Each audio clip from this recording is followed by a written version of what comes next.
Sabi nga nila, hindi maitatama ang mali ng isa pang mali. At mas lalong hindi mo magagawang takasan ang mga nagawa mo sa nakaraan. Dahil kahit gaano pa katagal yon, araw-araw ka pa ring bubulungan ng konsensya. At ang masakit pa riyan, nakaabang lang ang karma para iparanas sa'yo ang kapalit ng nagawa mo. Mga idol, tawagin niyo na lang sana ako sa pangalang Inyang. Lumaki ako sa mundo na masasabi kong hindi maganda para sa isang katulad ko na babae.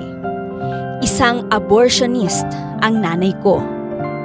Bata pa lang ako, nakikita kong may mga babaeng pumupunta sa kanya para magpalaglag ng anak.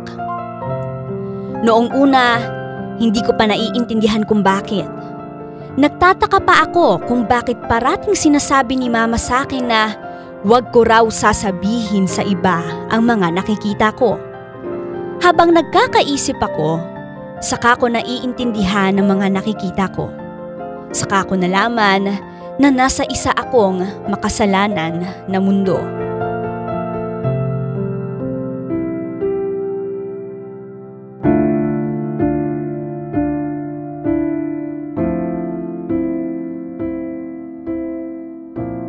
Inyang. Po? Papasukin mo nga yung pasyente dito sa loob. Nakaabang siya dyan sa labas. May bago na naman po kayong pasyente? Oo. Akala ko po ba tumigil na po kayo? Muntik na kayong mahuli Aba bakit? Porket nahuli titigil na. Alam mo namang ito na lang ang pinagkakakitaan ko. Pero… Pwede bang huwag ka nang magtanong dyan? Sunduin mo na yung babae sa labas kasi nakahanda na ako. Bilisan mo para matapos na to. Ay, mo po. Ate, pasok na daw po kayo sa loob. Wait lang ha. Medyo kinakabahan pa kasi ako. Ay, ikaw lang ba mag-isa? Oo. Ayaw kasing sumama nung boyfriend ko eh. Wait lang ha. Ilang taon ka na ba? 18. Bakit mo napagdesisyon ng ipalaglag yung bata? Sayang naman. Blessing din yan. Kapag kasi nalaman ng mga magulang ko na buntis ako, paniguradong magagalit sila sa akin. Kaya hanggat hindi pa lumalaki yung tiyan ko, ipapalaglag ko na po yung bata. Sigurado ka na ba dyan sa desisyon mo? Wala na akong ibang maisip na paraan eh. Masisira ang buhay ko kapag tinuloy ko yung pagbubuntis ko. Ayoko naman tumigil sa pag-aaral. Pero alam mo ba na may pwedeng mangyari sa'yo sa gagawin mong to? May tiwala naman ako kay Aling Ines. Nirekomenda kasi siya ng kakilala ko eh. Ay.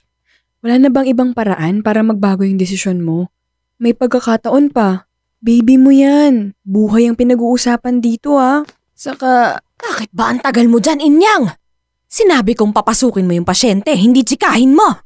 O siya, miss. Sige na, pumasok ka na doon. Sige po. At ikaw, pwede ka nang umalis. Ako nang bahala dito. Sa susunod na kakausapin mo pa ang pasyente ko, malilintikan ka sa akin. Nandyan na ang boyfriend mo. Siya na lang ang pagkaabalahan mo kaysa ang trabaho ko. Anong nangyari? May bago kasing pasyente si mama. Ikaw naman, parang hindi ka pa nasanay sa ginagawa ng mama mo. Mula pagkapata, nakikita mo na yan eh. Oo, sanay na kung sanay pero pabata ng pabata yung mga gustong magpalaglag. Hindi ko nga alam kung nakakatulog pa ba si mama sa mga ginagawa niya eh. Ilang beses ko na siyang pinagsabihan na itigil na yung mga ginagawa niya. Kasi pwede siyang makulong pero wala. Ako pa ang lumalabas na masama. Sa hirap ba naman kasi ng buhay ngayon? Pero lang naman palagi yung dahilan kung bakit yung mga tao ngayon makapit pa rin sa patalim. Ay, kaya nga, pasalamat na lang ako na kahit papaano may matinong akong trabaho. Maliit nga lang yung kinikita pero okay lang. At least malinis, hindi ba?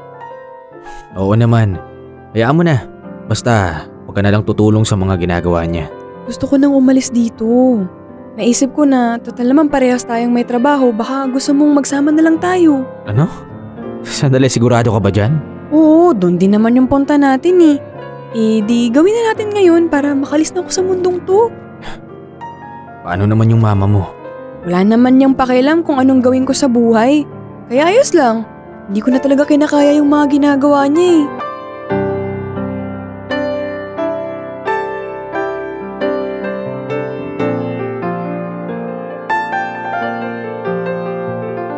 Mga idol, noon pa lang, ramdam kong walang amor sa akin si Mama. Sinabi niya sa akin na hindi daw ako sinadya at nabuntis lang daw siya ng isang lalaking hindi naman niya boyfriend. Sinabi rin niya na sinubukan na daw niya akong pinalaglag noon, pero sadyang matindi daw ang kapit ko. Kaya sa bandang huli, tinuloy na lang niya ang pagbubuntis sa akin. Hindi na ako nagulat sa kwento ni Mama dahil ramdam kong hindi niya ako mahal.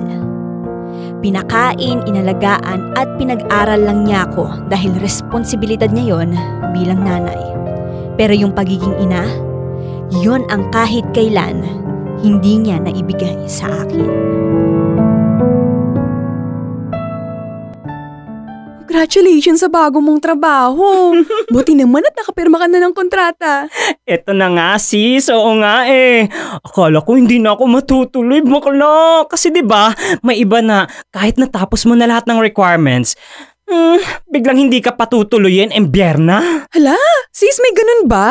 Oo no, ganun kaya yung mga nangyari sa pinsan ko. Kaya nga sinigurado ko talaga na hired na ako bago ko gawin yung mga requirements eh. Ikaw, 'di ba nag-a-apply ka rin ng bago mong trabaho? Oo. Hired na rin naman ako. Natapos ko na yung ibang requirements ko. Medical clearance na lang. Shala mo girl ah. Teka, bakit ka nga pala umalis sa dati mong trabaho ha? Ay nako sis, maliit ang sweldo eh. Hindi ko pala kaya yung ganun. Kaya naghanap ako ng iba. Saktong hiring tong company na napasukan ko. Nag-apply ako agad. Sa awa ng Diyos, pumasa naman sa lahat. Oy, sis Wang, good job ka dyan. Pero, teka, akala ko ba mangingibang bansa ka, bakla? Ay naku sis, hindi na muna siguro. Ang mahal ng pang placement fee eh. Wala pa akong ganong kalaking pera. Siguro ipon-ipon muna. Umamin ka na. Nagbabalak na kayo magpakasal ni Toto, no? Ano ka ba? Napag-uusapan na. Kaya nga, parehas kaming todo kayod ngayon para naman makapagpakasal na at makabuo ng pamilya. Ay! Ito pala dapat ang i-congratulate ko eh, bakla ka! Loka-loka! Uy, good luck sa pagtapos ng requirements mo ha! Uy sis, thank you, salamat. Sana makapag-umpisa na ako para alam mo na, makatikim man lang ng kahit medyo mataas na sweldo.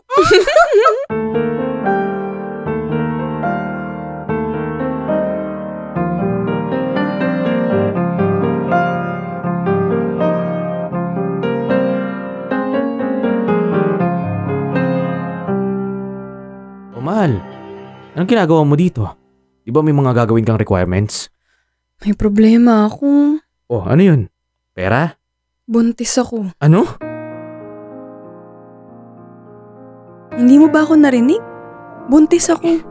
Pero, paano mo nalaman? Nagpa-medical clearance nga ako, diba? Doon ko nalaman na buntis ako. 4 weeks daw. Ngayon ko lang napansin na hindi pa pala ako dinadatnan. Sandali, kumalma ka muna. Pag-isipan natin to ng mabuti. Paano? Hindi ako pwedeng mabuntis. Ni sarili ko nga, hindi ko pa magawang buhayin eh. Marami pa akong gustong gawin sa buhay. Gusto ko muna magpakasaya. Pero, paano ko gagawin yun kung buntis ako? Makakaisip din tayo ng paraan. Hindi pa ako handa sa ganitong responsibilidad. Ayoko pa. Alam kong parehas lang tayo ng nararamdaman dito. Alam kong hindi mo pa kaya yung ganito. Sinabi mo yan sa akin, diba? Na hanggat maaari, ayaw mo pang magkaanak. Paano na tayo? Parehas tayong hindi handa sa mga pwedeng mangyari. Hindi pwedeng ganito, Toto. Tama na. Makakaya rin natin to. Basta lagi mong tatandaan na nandito lang ako. Hindi kita iiwan. Sasamahan kita sa lahat ng mga gagawin mong desisyon. Ngayon mo ako mas kailangan, kaya ang gusto ko, magtiwala ka sa akin na buong buo. Makakaisip din tayo ng paraan. Huwag ka mag-alala.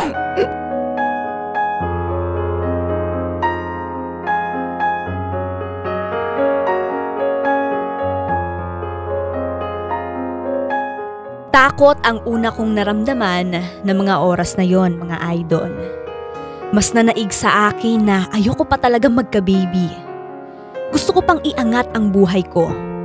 Pero paano ko gagawin yon kung meron na akong malaking responsibilidad? Paano ko tutuparin ang mga pangarap ko kung meron ng buhay na nakadepende sa akin?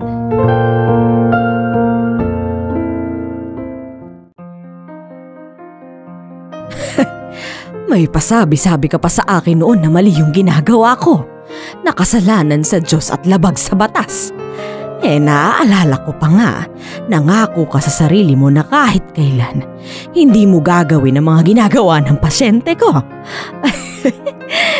Tingnan mo, tapos ngayon, kakausapin mo ko kung pwede kitang tulungan na mawala yan. Ay nako, inyang, baka walang babae ka rin pala eh. Wala na akong ibang maisip na paraan kundi ito lang. Ay nako, pwede ba? Sawang-sawa na ako sa ganyan dahilan. Pero okay lang. Kumikita naman ako ng dahil sa inyo.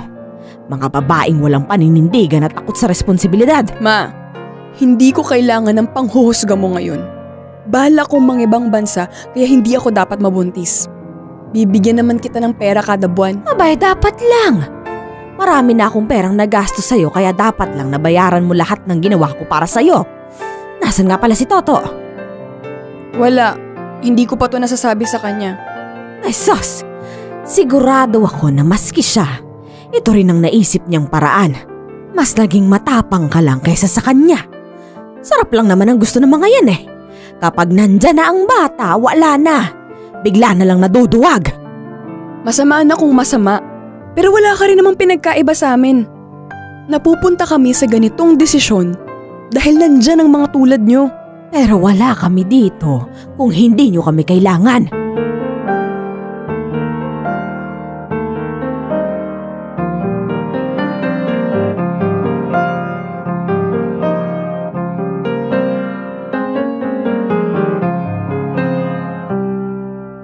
Ano yung ginagawa mo? Nililista ko yung mga magagastos natin sa bata. Sa panganganak mo pa lang, walang-wala na tayo. Diaper, gatas, check-up. Tapos kailangan din natin mag-ipon ng sobra para sa kinabukasan niya. Alam mo, mas mahirap to kaysa sa iniisip ko noon. Kung pagsasamahin yung sweldo nating dalawa, walang-wala. Hindi pa aabot sa kalahati. Toto, may sasabihin ako. Ano yun? 'Di ba hindi na ako tumuloy dun sa ina-applyan ko? Naisip ko kasi na mas maganda kung sa ibang bansa na lang ako magtatrabaho. Factory worker. Sandali lang. Anong ibig mong sabihin? Maglalakad na ako ng mga requirements ko sa susunod na buwan. Bahala na yung pera na pang placement fee. Utangin ko na lang siguro yun. Sandali, paano yung pagbubuntis mo? Alam mong babagsak ka rin sa medical clearance at hindi ka papalipa rin. May naisip na akong paraan. Inyang, please, huwag mo sabihin... Gusto kong ipalaglag yung bata. Ano? Nasisiraan ka na ba? Ipapalaglag mo yung anak natin? Wala na akong ibang maisip na paraan. Ayokong magkaroon ng anak, ng responsibilidad. At isa pa, nakausap ko na si Mama. Tutulungan niya akong mawala to. Ganon. Kinausap mo siya nang hindi mo man lang sinasabi sa akin. Inyang naman! Ikaw na nagsabi sa akin na delikado ang magpapalaglag tapos gagawin pa rin. Sige nga, papaano natin bubuhayin yung bata? Sa tingin mo ba magagawa natin siyang mabigyan ng magandang buhay? Hindi! May iba pang paraan. Wala na! Ayokong masira ang lahat ng plano ko sa buhay. May pagkakataon na akong iangat ang buhay ko. Masisisi mo ba ako kung magagawa kong ipalaglag yung bata? Alam mo, Inyang, magpahinga ka na muna kasi baka... Hindi mo rin naman kayang panindigan yung responsibilidad na to, di ba? Pwede mo tong talikuran anumang oras na gustuhin pero ako, hindi! Kaya mas mabuti na lang na mawala na tong bata na to kaysa parehas natin siyang talikuran. Natatakot lang ako na pwedeng may masamang mangyari. Oo, inaamin ko, nagdadalawang isip ako kung kaya natin pero... Kaya samahan mo ko bukas. Ito na lang yung paraan para hindi na tayo mahirapan pa. Di ba ang sabi mo, sa lahat naman ng desisyon ko, susuportahan mo ko. Pwes ngayon, kailangan ko ng suporta mo. Mas kailangan kita.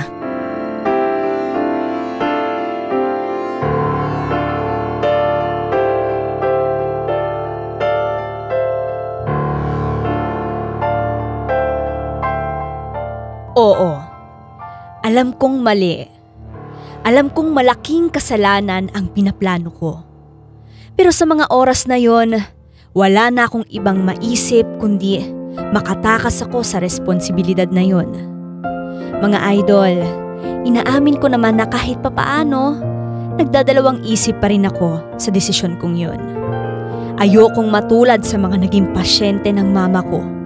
Ayokong magkaroon ng isang mabigat na kasalanan sa Diyos. Kaya lang, sa tuwing iisipin ko ang magiging buhay ko pag tinuloy ko ang pagbubuntis ko, alam ko sa sarili kong hindi pa ako handa.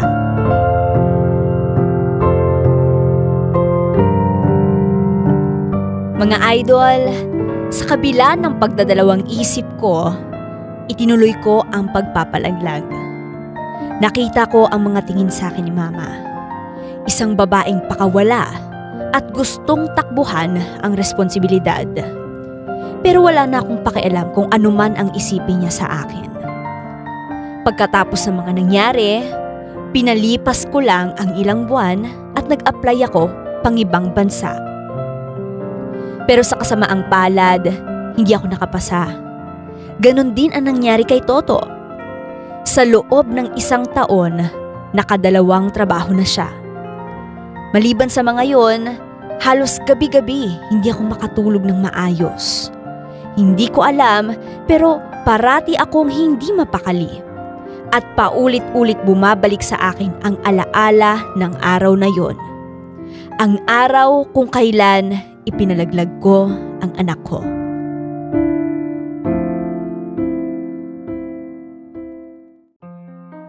Hindi ka na naman ba nakatulog? Hindi eh. Pagising-gising ako, ilang buwan na akong ganito na parang hindi ako mapakali.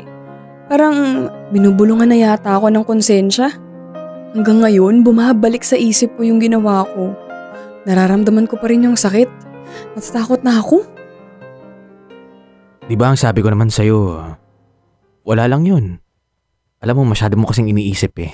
Ewan ko, naguguluhan ako eh. Pero, alam mo, isa lang ang sigurado ako.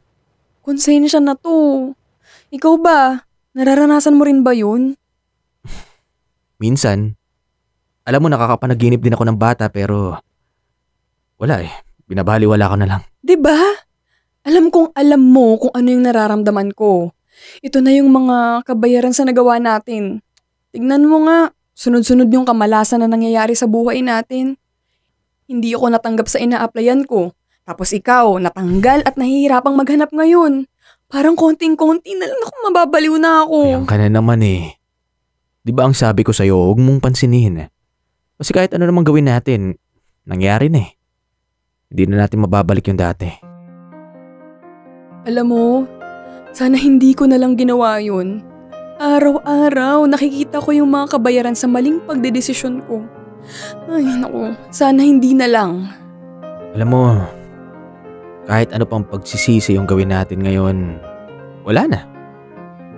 Tanggapin na lang natin yung kapalit sa mga ginawa natin. Mas maganda na panindigan na lang natin. Toto, pasensya ka na ha. Alam kong napilitan ka lang. Wala ka naman talagang kasalanan dito. Alam mo, nagpapasalamat nga ako na kahit sa kabila ng ginawa ko, nandito ka pa rin. Hindi mo ako iniwan. Ano ka ba? May kasalanan din ako dito. Hinayaan kita na gawin yun eh. Huwag kang mag-alala. Magkakaroon din tayo ng pagkakataon na makabawi sa mga nagawang kasalanan natin. Pero paano kung wala na? Paano kung habang buhay na lang na ganito yung buhay Huwag natin? mong isipin yan. Ano ka ba? At paano kung parehas na natin gustong magkaanak, saka pa tayo hindi binigyan? Ano gagawin natin? Pwede bang kumalma ka lang? Uulitin ko. Wala na tayong ibang magagawa, kundi tanggapin na lang yun. Ang kailangan na lang natin ngayon gumawa ng paraan para ipakita nating nagsisisi tayo. At kahit kailan, hindi na natin uulitin yun.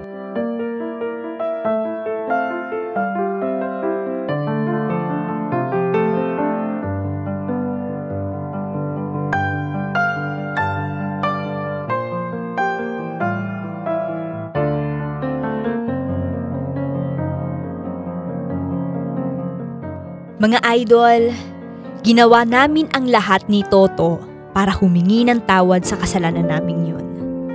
Hindi kami nakakalimot na magsimba tuwing linggo at magdasal bago matulog sa gabi. Parating paghingi ng kapatawaran ang laman ng mga dasal namin. 1 taon pa ang lumipas, nagdesisyon kaming magpakasal na ni Toto. Hindi namin sinusubukan na magkaroon pa ng anak. Dahil parehas na naming iniisip na hindi na mangyayari yon. Kumbaga, yun na ang pinaka-kabayaran sa kasalanan namin noon na unti-unti na naming tinanggap. Mahal, wala kang pasok ngayon? Hindi na muna ako pumasok. Sobrang sama ng pakiramdam ko eh. Halika nga rito. Oh, hindi ka naman mainit. Teka, ano bang nararamdaman mo? Parang parati ako nahihilo. Ilang araw na nga akong nagsusukay. Wala namang lumalabas. Ewan ko, naguguluhan na nga ako sa nangyayari sa akin ngayon eh. Teka, may nakain ka bang hindi maganda? O baka naman sobrang pagod ka? Tingnan mo nga ang putla-putla mo. Alam mo, kulang ka siguro sa tulog. Ano ka ba naman? Wala na nga akong ibang ginawa kundi ang matulog ng matulog eh. Ay, samahan mo na nga ako magpa-check up ngayon. 3:00 pa lang naman ng hapon eh. Baka kasi kung ano na yung nangyayari sa akin. O sige, mas mabuti pa nga magpa-check up na tayo. Pero ano? hindi kaya buntis ka ulit? Pinagloloko mo ba ako? Baka magkakasakit lang talaga ako. Malay mo lang naman, di ba? Malaking kasalanan ang ginawa natin noon. Nakailang subok na tayo, pero walang nabubuo. Ito yung kabayaran natin. Natanggap na natin yun, di ba? Masaya na tayo sa buhay natin. Pero syempre, kahit pa paano, umaasa pa rin ako na baka alam mo na, napatawad na tayo ng Diyos. Pinalaglag natin ang anak natin. Mortal na kasalanan yun. Kaya imposible na yung sinasabi mo. Kung ano pa man yan, mas maganda na magpa-check up pa rin tayo. Baka mamaya, iba na yan eh. Sa bagay, baka cancer na. Inyang, ano ka ba naman? Anong sinasabi mo? Tumigil ka nga. Hinahanda ko lang ang sarili ko sa pinakamalaki at pinakamasakit na karma na darating sa buhay ko.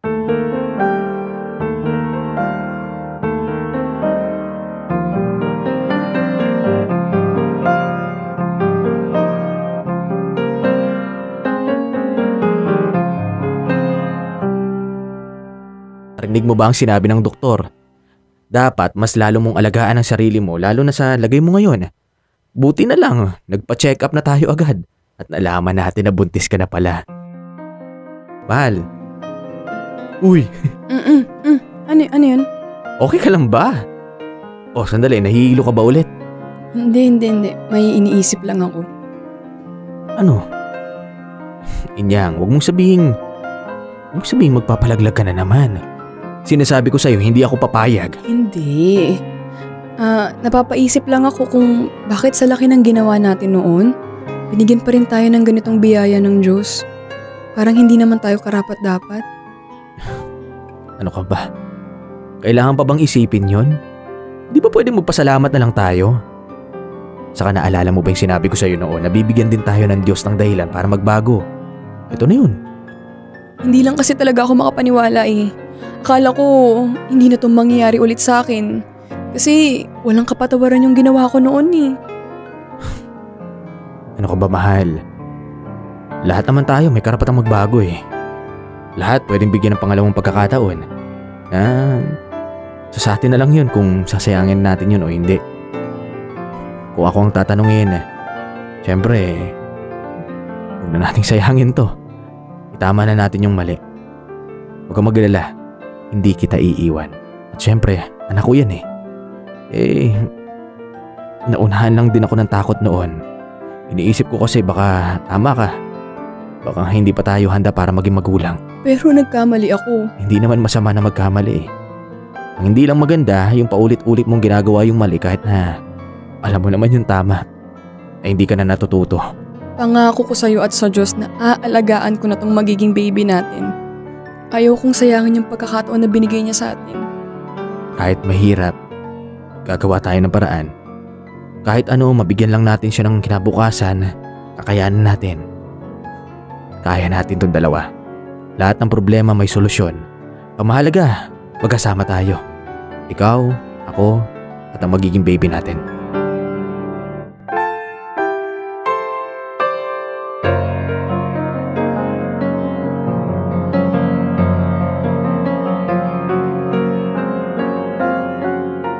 Bakit? Paano? Yan ang mga una kong natanong nung nalaman kong buntis ako. Bakit at paano nangyari na sa kabila ng kasalanan namin ni Toto, heto't binigyan kami ulit ng Diyos ng pinakamagandang biyayang maibibigay niya. Pero sabi nga ng asawa ko, baka ito na ang ibinigay niya sa amin para magbagong buhay. Rason para makabawi sa kanya.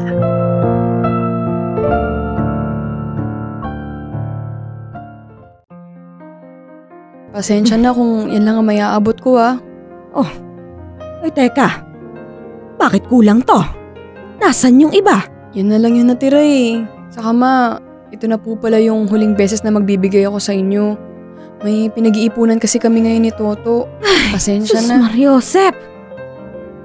Alam mo ikaw, kahit kailan wala ka talagang pakinabang sa akin, no? Wala kang utang na loob. Baka nakakalimutan mo na ako ang nanay mo. May responsibilidad ka sa akin. Pero may responsibilidad na rin ako sa magiging anak ko. Ano? Buntis ka? Opo, 3 months. Kaya hindi na kami pwede gumastos na lang ng basta-basta. Dapat lahat ng gagawin namin nakaplano. Ay sus! Madali lang naman ang solusyon dyan. Ipalaglag mo ulit. Nagpalaglag ka rin naman dati eh. Gawin mo ulit ngayon para makapag-abroad ka at nang mabigyan mo ko ng mas malaking pera. Aalis na po ako. Hoy! Hoy, sandali! Sagabal yang bata sa mga plano mo sa buhay. Kung sa'yo, sagabal ang anak, pues ako hindi. Nagkamali ako noon pero hindi ko na uulitin yun ngayon. Alam mo sa totoo lang, kahit kaunti, sinisisi kita eh. Hindi ko alam kung bakit ikaw pa ang naging nanay ko. Aber ano naman naging kasalanan ko? Sinabi ko bang magpabuntis ka nang hindi ka pa handa? Hoy! Hindi ko kasalanan kung talagang may pagkamalandi kang bata ka. Oo, kasalanan ko nga. Pero nanay kita. Dapat pinigilan mo ko. Dapat pinaintindi mo sa akin na mali ang ginawa ko. Pero wala. Ginatungan mo pa nga dahil sa pera, di ba? Ganyan ka naman eh. Nagiging mabait ka lang kapag nakakahawa ka ng pera. Babastos ka! Wala kang respeto sa nanay mo! Tama na yan! Mabuti naman at nandito ka. Asa na ang pera, pahingi? Bakit ko naman kayo bibigyan? Dahil asawa mo ang ano ko, aber. Ano? Asa na ang pera, dali? Tumigil ka na nga, Mama. Huling bigay ko na yan sa inyo. Pues kung ganon, magsilayas kayong dalawa dito. Mga walang kwenta. Umalis na kayo dito, mga buwiset.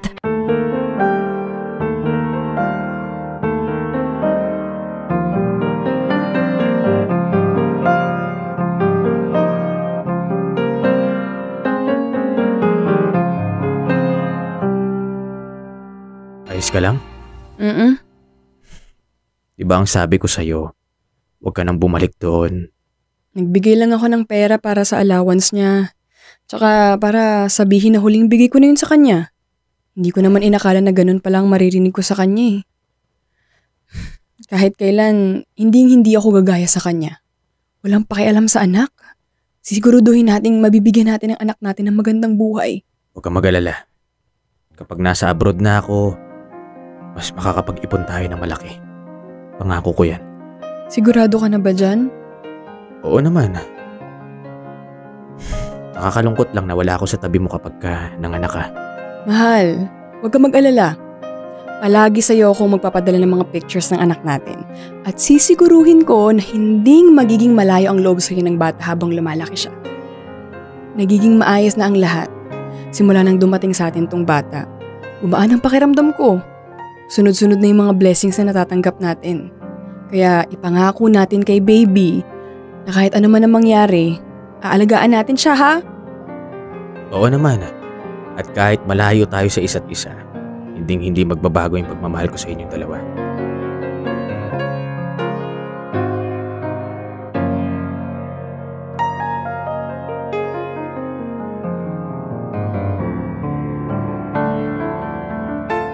Mga idol, dito ko napatunayan kung gaano kabait ang Diyos. Siya mismo ang nagbigay sa amin ng rason para mangarap ulit. Maging masaya kasama ang magiging anak namin. Ipinangako ko sa sarili ko at sa kanya na magiging mabuti akong ina sa magiging anak ko. Ibibigay ko sa kanya ang lahat ng pagmamahal, pag-aalaga, at gabay na hindi sa akin na ibigay. Alam ko na hindi pa huli ang lahat para makabawi ako sa nagawa ko noon. At habang buhay akong babawi sa Panginoon. Hanggang dito na lang, Inyang.